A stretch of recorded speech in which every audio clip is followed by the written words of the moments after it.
Lainey yelling at swans is quite funny. He used to escape and chase everyone up the road. That's a story about how a goat chased her. She also has a story about how a horse ate off her skirt. Don't even start me about goats. There was an evil billy goat on our road. He used to escape and chase everyone up the road. Yeah. How I want to subscribe. They might mate for life, but they'll pet you. It's gonna kill you. He's going for you. Look at him. You're making me my heart race just watching him.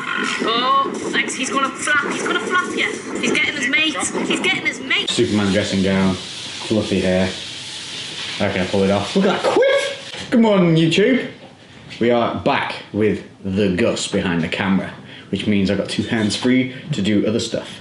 So, catching up on YouTube comments. If you have a question, put it on. I do tap-tap-taparoo away on it. Today's video is mainly going to be about training. We're going to be doing a big arm blaster session because a lot of you guys are always asking about arm training. Obviously, my bicep insertion and stuff like that look pretty crazy, so I'm going to take you through my arm workout, but all the little things that I do that will make a normal exercise that you think you're doing okay feel even better. But for breakfast, Lainey, the magician, has come up with this.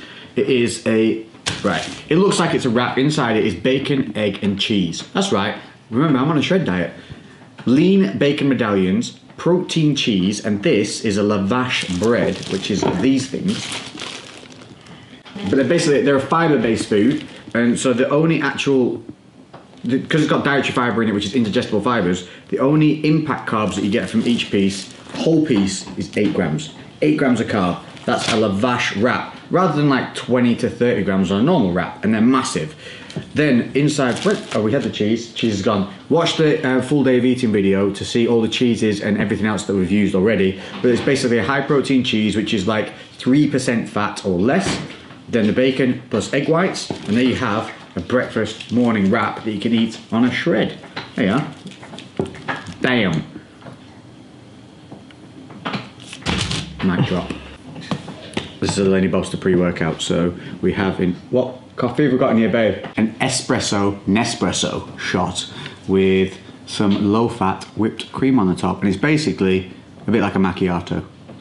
And that's our pre-workout, so we're gonna have that. Then we're gonna take some, now let's get this wrong, not beta-alanine, the other one, arginine. And what we'll do is we'll go through the instructional work, and then in between when I'm filming those, I'm gonna do full sets, full workout of this, and you'll be able to see how much I change from start of workout to finish of workout. So not only is this a big arm workout, it's also gonna be a learn to know what the fuck a pump looks like workout, okay? There is a very big difference between steroids and a pump. It's amazing. So it's like got a wheel on the front side. That's always a good sign. Ooh, pretty. That's the important bit there. The goal bit. That's the black magic bit. The goal bit. Yeah. Bring me some supplements. Clearing some space for releasing the Kraken. So, what I've started doing is making sure that when I get my walk ready for the gym, like I said before, I get in the habit of adding in the stuff that I'm supposed to take that day, which is, and you've seen this, if you're following me on Snapchat, you'll have seen this like a lot of times and you join in with the nice little thing. What's your snap? Lex Boom Baby. Yeah, you know, like, all my shit is not just Lex Fitness, because when I started this fitness game, I've been in it a while. I'm the same. I didn't know all of my shit would eventually be linked. Yep. So like, my Twitter is @Lexonitis, because I thought it was funny, and I was obsessed with 300 at the time. My Lex Boom Baby on Snapchat was because Snapchat was originally like, for dick pics. I mean, that I didn't send, I'd like to add, that's why I didn't have it. I didn't have it. Okay, so, we got BCAAs for in our water, in training. You don't need to have them in your water in your training, but BCAAs should be taken in between meals, and in between meals for me, one of those sessions is gym, and again, it's just the link, water bottle. You're gonna go put some BCAAs in it. It's creating good habits. Creatine goes in with BCAAs, 5 grams is all you need. We've been through it a lot of times, and people still keep asking.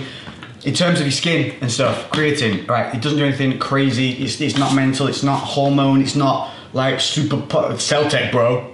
It's not cell tech, bro. It has proven to, within a normal range, increase the level of androtestosterone. So you get a high level of androtest, okay? But it's still within normal ranges. Does that make sense? if you suffer from skin problems like acne and things like that, you may want to try it, see how it affects your skin. If it affects your skin in a negative way, just stop fucking taking it. This basically all it does is improve your energy levels and recovery rate because it's replenishing your already original, what's the wrong fucking word? Your already biological supply of creatine that you get from your diet and within your muscles. It's nothing unnatural. They're gonna go in there together, and then this is what I'm taking today. It is the kiwi strawberry. Yes, I've got the right one. But that's just a non-stim and basically arginine formula. Like I had that espresso before. I don't need stimulants. Don't rely on anything excessive for when you go to the gym. Because if you become reliant on anything, then when you don't have it, you're gonna feel like you're gonna have a shit workout before you even get in there. It's really that simple. You've got to create these positive mental links with everything. Positive, positive, positive. So only take things when you need them. Don't rely on anything. Take some gym sessions where you take jack shit, nothing. Maybe just a coffee before you go in, just to show yourself that all you need is your fucking head down, good music. Oh, good music, Spotify playlist. People keep asking me this. I put it every fucking where, but I don't know. Like, do you know what you do, like on YouTube, you know when you're watching this video, there's like other videos that went on before, like hundreds of them, with loads of other stuff in them. Maybe check them out. Maybe, yeah, cool. Spotify playlist is search Lex Griffin, fuck shit up. It'll be on the screen now, the way you need to search it. But if you just search Lex Griffin, there ain't gonna be more than me. So you'll get my Gymshark playlist and my own playlist, which I'll add to today, just for you. Do the shaking back and put the creatine back. I do a scoop and a half of the BCAAs, which works out at around about 14 grams or so. This does count towards your protein intake for the day, for those that were asking and are following macros. So you do the shake and vac, you put the BCAAs back, then we unleash. I got a bit of that on me. That's because it's the cracking piss. Right, so we landed at the gym to, well, I think it's a gym, could be a nightclub for the 2000s, we don't know. But full transparency, on the way in, I nibbled these. It's my intra-workout carbs, so fast-acting carbs. This got a little bit of fat in it. So carbs in this is going to be 15 grams, carbs in this is 18 grams. So that's giving me whatever that adds up to, so like 35 grams of carbohydrates. It's kind of okay. And then I had, oh crap, I've binned it. I had a Rice Krispie protein bar from Muscle Food, and that has 30 grams of carb in it. So there's my 65 grams of carb, which is exactly kind of what I want. I want 50 to 60, even up to 80 if I'm feeling tired, right before I come and train. Fast acting, so you want simple carbs, quick and easy to eat, low volume so they're not bloating you. Now we're gonna crack on. So we're gonna go over there let's go over there. Right, what we're gonna go in now is I'm gonna go through the motion? I'm gonna go through the motion of each exercise. We're gonna set the body, then we're gonna go through the technique that you need to be doing and the little, what's the word? Intricate. Intricate, that wasn't the word, but it's a good one. I'm going with that. The little intricacies, yes. It's the same word. It's the same word. They call me Scrablor. What we're gonna be doing is going through setting the body, maintaining posture, where you should be loading everything so that you're in the right body and mind to do the lift properly. Because you cannot create a mind to muscle connection, which is what you need, especially if you're looking for like aesthetics and bodybuilding. You can't create that mind to muscle connection if you're not moving, through the range of motion of the muscle you're trying to work. Does that make sense? So if you're partially repping something or allowing other muscle groups to come in and do the work that muscle's doing, you're not creating that mind to muscle connection. Besides, so many people plateau out and so I'm doing this, it's just not working. Oh, that don't work for me. Most of the time it's because they're not doing it right. So we're going to ensure that you're in the right body position so that you can start right and finish right throughout the entirety of these workouts. It's going to include setting your shoulders, setting your posture, setting the low points, and then the tiny little intricacies of like the wrist, hand position, elbow position, and everything that needs to stay in certain positions. Fucking hell, I use that word a lot, but it is a fact. So keeping the body in the right positions for you to do the motion and activate the entire range of motion of the muscle and activate the muscle itself. So we're going to be doing biceps, triceps, full workout. I'm going to do 3 sets per exercise, but what I'm going to give you guys is an extended exercise range. So we're going to be doing like 4 exercises per group. I would normally only do 3 exercises, but I would do between 3 to 5 sets on each, depending on what I've done previously in the week. If I'm doing high frequency, I would be doing higher sets numbers, and lower actual exercises. So usually I do 2 exercises, 5 or 6 sets, but I would do that twice per week, and I would change the exercise on the secondary workout. Right, let's go. Right, we're mic'd up, music'd up, and ready to rock. So we're mic'ing up because so you can hear me now, whatever I'm going to talk. I'm going to quickly blast through the common error that you'll see, and then we're going to do a quick fire posture setup for you to get ready to do all these exercises. Otherwise this thing's going to be like an hour long. First thing, error. Weight's too heavy, head's down, curling like this. Ugh, so many things wrong. Pick up a weight you can fucking control. What we're gonna do to set our posture for the biceps, it's real fucking easy and it's really quick. You can have your feet hip width apart. You're gonna have slightly soft knees, then we're gonna pull our glutes in, and that's gonna bring your hips forward. We're gonna engage our core. One of the main things people do on a bicep core is as they curl, they blow their gut out. Really bad habit. Put a belt on if you need to, so that it encourages you to keep your waist nice and tight. You're gonna tuck your chin in, so that keeps your head nice and tall to avoid pigeon necking. And then we're gonna set our shoulders by doing one simple thing. You're gonna relax, put your hands on your upper chest, and that'll automatically push your shoulders back. Drop your arms down to your side. This is where we curl from. See how my shoulders are set back? That's engaging my rear delt and scapula, and they're gonna stay there. The curl. We're gonna avoid any body swing. We're gonna avoid that by having our knees nice and soft. We're gonna keep our core tight. We're gonna curl up, and I'm gonna stop at the point of contraction. No extension of the shoulder joint. Here. Then on the negative coming down, maintaining that shoulder back, not letting it pop forward. We're gonna come all the way down. We're not gonna let the body do this and kick the elbow back. That's what you'll see a lot of. That's what the body wants to do. So we're gonna keep it here, extend all the way down, full extension. To ensure this, flex your tricep at the bottom. If you can't flex your tricep at the bottom, then you're not extending properly. And then our curl looks like this. Nice and strict, head nice and tall. You can add a twist in if you want, but what happens from the side, coming from a hammer grip, and you twist immediately from here. Don't come to here and then twist there. So immediately, as soon as you pass your hips, twist and in. And that's as simple as it gets. So that's the basic setup that you're going to use for every single bicep motion, plus triceps. It's the same body posture, setting those shoulders. Now, look at me now, okay? You know, this is what I look like now. Here's the details. Yeah? This is... thumbnail. My pre-workout hasn't kicked in yet because I've not got the blood pumping through the system. I haven't done anything other than show you that exercise. I want you to remember this, and this. We're going to look at this again after this workout, and you're going to see a massive fucking difference in the space of 60 minutes. Let's do some sets.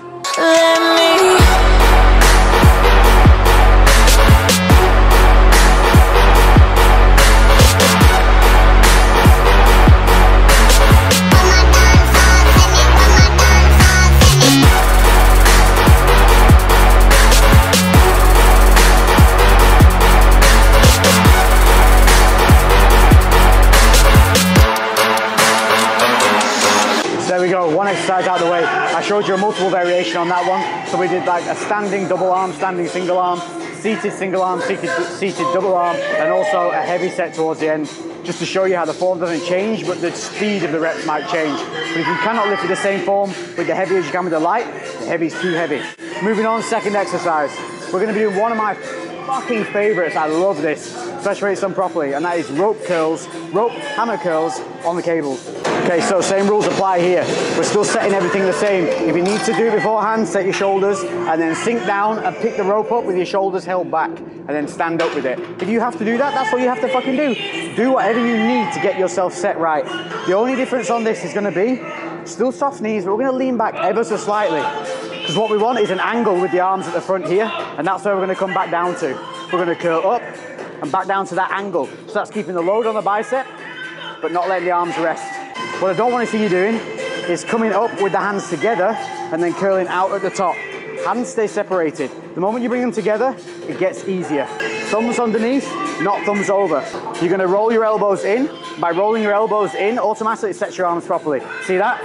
From there, we're gonna curl up, no movement of that elbow joint, and back down again. Same rules. Stomach's tight, not blowing out, soft knees. Let's do some fucking sets.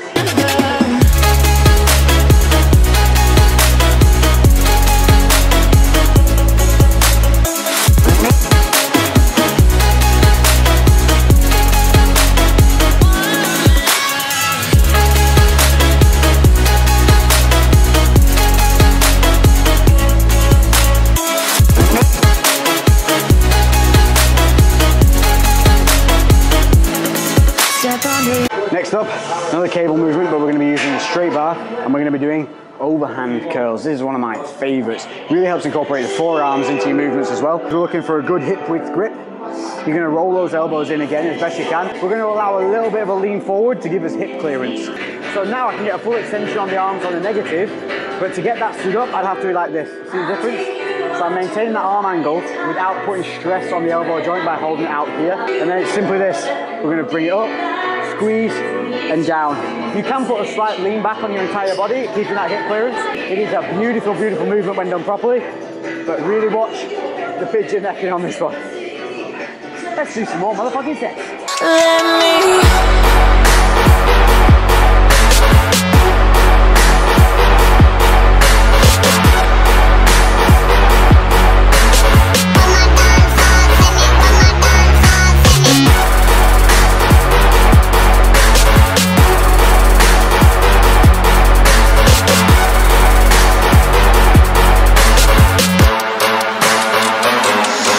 Everything we've just done now, you can do moderately to quite heavy if you want to, but they also work light. Rep ranges I would advise would be a 10 to 16 rep range for a good like cardio hypertrophic run. If you're looking more for that kind of strength, you want to be hitting somewhere between 4 and 8. But because these are isolation exercises, I would say your 8 to 12 rep range, absolutely fucking perfect.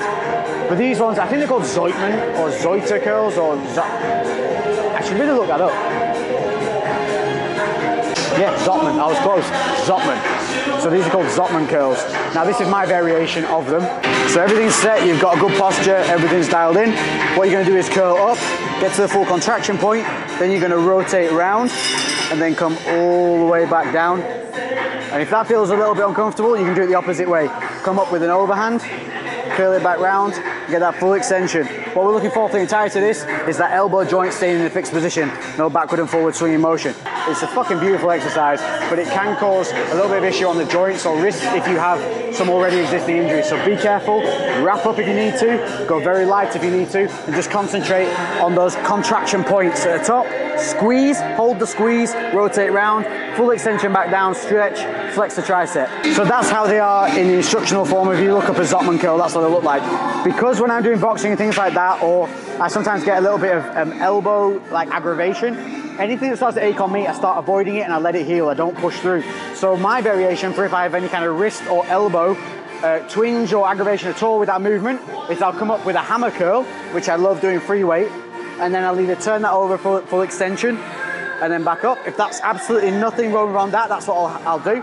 Or same thing, up with a hammer, rotate down, and then back up again, bam. Now for me, the one that is probably going to cause you any issue if you're going to get one will be that rotational round and down, because a lot of the time you're not used to that kind of motion and it does put quite a bit of stress on the wrists here. So wrap up if you need to, or do it the opposite way around like I've showed you, so that you come down with the underhand grip instead of the over. Final sets, let's get them done. 8 to 12 reps again.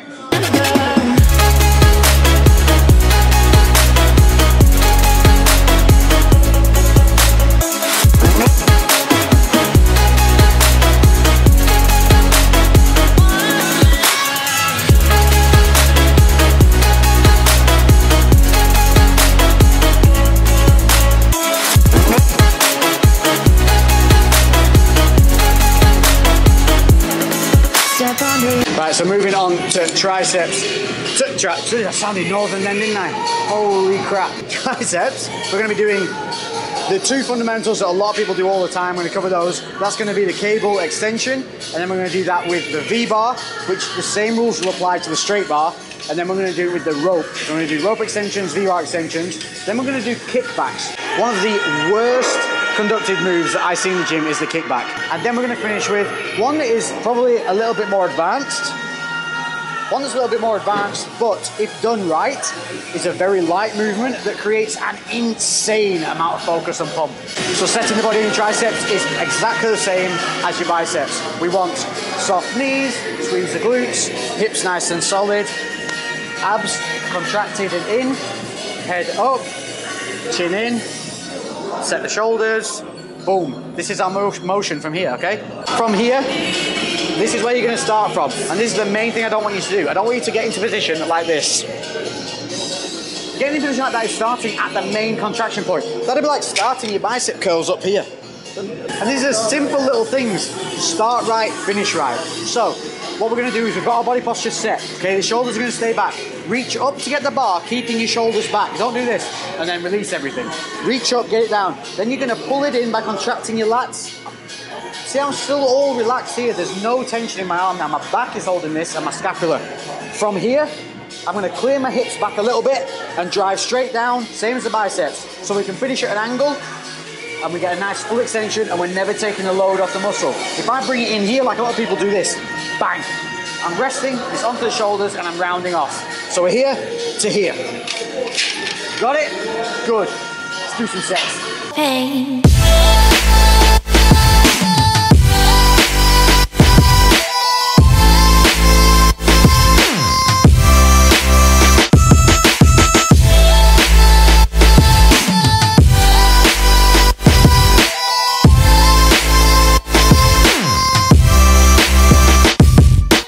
Next up, rope extensions on the cables. This is the exact same setup as with the V-bar, with your body posture and everything. Two things I don't want to see you doing on this.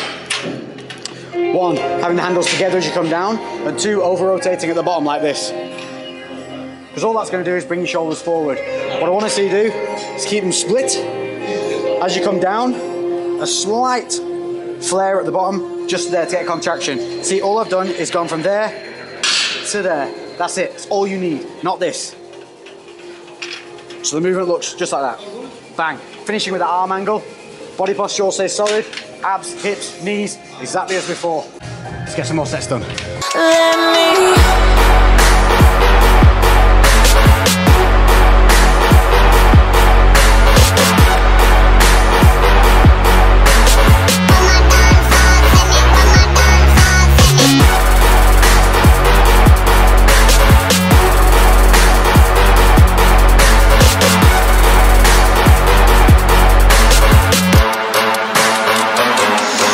Okay, so you're gonna have to bear with me on this one. It is a little bit complicated. It's gonna take a little bit more time to get through, but the kickbacks with the dumbbells. So we start with the body posture.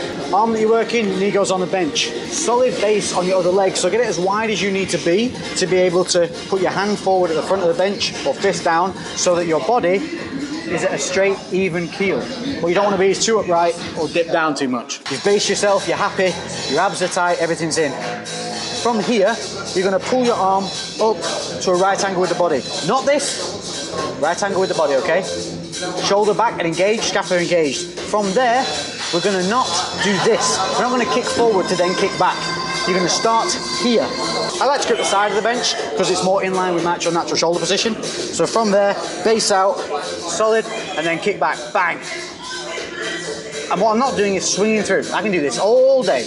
I stop and I go. Stop and go. And what I'm trying not to do is look at my arm because that's going to twist your body and make it go out of alignment. And that is the best way of doing these. It sounds so simple, but there's so many error points of the swinging through, letting the shoulder drop, kicking the arm back too high.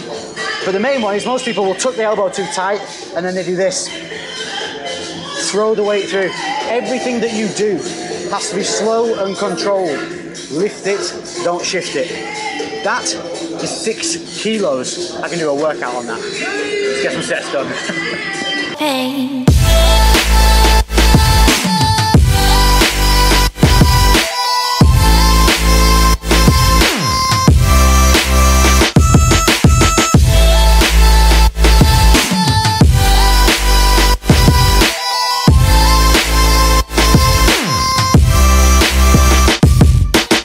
Okay, so I told you I was going to show you a bit more of an advanced movement, but I was having a bit of a chit chat with me and Gus, and he was saying that the one I think is more advanced compared to one that's simpler, the simpler one he'd find harder because of shoulder impingements and things like that, and it's a very good point. A lot of us suffer from like unstable shoulders and things, so instead of one, I'm going to show you 2. We're going to go through the first one, which is a skull crusher variation. Lying down, head on the edge of the bench. What you're going to do, start with them extended, shoulders back, chest up, so you're in a nice kind of bench press position. Lats engaged, scapula engaged. From here, turn them to a hammer grip. Come down by the sides of your head to a full extension. Don't let the elbows go. Keep the elbows here. You get that full extension, full stretch on the tricep. And then from here, we're going to drive up. As we get just past the head, we're going to rotate inward. and end at an angle. Keeping that angle on the arm, just like with the biceps, keeps the load on the tricep. So the movement looks like this. Bang. Really flex the tricep on the way up. You can see how even that is making my arms shake. Movement one, that's movement one. It's very, very nice, but again, start light. Lift it, don't shift it. The second movement is a little bit more complex. It's gonna look like a chest press, but what you're not doing is pressing. What you're doing is driving your elbows through like you would do on a straight leg deadlift with your hips. Starting with the dumbbells here, head on the bench this time. So bring them down onto your chest, elbows flared. What you're gonna do with this movement is you're gonna push your elbow through, and because you're pushing your elbow through, the dumbbell lifts. What we're not doing is pressing through the hands. So we start here, just elevate it, drive the elbows through, and you'll end keeping the dumbbells at a very slight angle like this, and then back down, stop, drive the elbows. And that's it. It looks simple, but it's a little bit awkward to get used to. Oh, even 5 reps. I promise you, if you get that one right, the isolation is insane.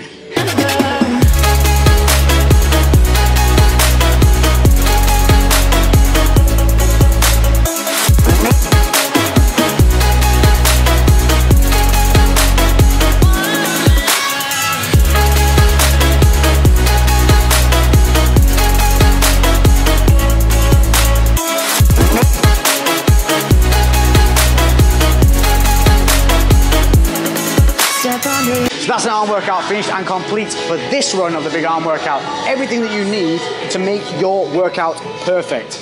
You won't be perfect from the get-go. You're going to need to practice, and you're going to need to constantly reset yourself in between sets or during sets. That's absolutely fine. But the more you do it, the better you get, the less you'll have to reset, and the more natural the postures will become, and the better your workouts will get. As I said before, you saw me when I was cold. Now we've done the full sets. Physique update. Look how much fuller and bigger I look because of that workout. We didn't use crazy heavy weights at all. We just went through a solid, strict regime. And you can see, physically see the difference that just 60 minutes can make to your entire physique. And this is what I like to call Insta-Lex. I don't look like this all the time, and this is something you're gonna need to get a hold of and become acquainted with. You're gonna look great in the gym, but you are gonna soften off when you leave. It's just a fact. But if you judge yourself on the way you look in the gym, that's you at your peak and in your prime. And it's absolutely fine to judge yourself off that look, but constantly be chasing to make that look better, harder, and more long-lasting. If you implement everything I tell you with the full day of eating diets, make sure to check those out. They are just invaluable for you learning about food, balance, and being shredded with a life. If you are miserable doing anything, then you're doing it wrong. If you've got any questions, hit the comments below. Make sure to hit the notification, like bell, subscribe if you haven't. This has been Lex with a big arm workout. Lex out.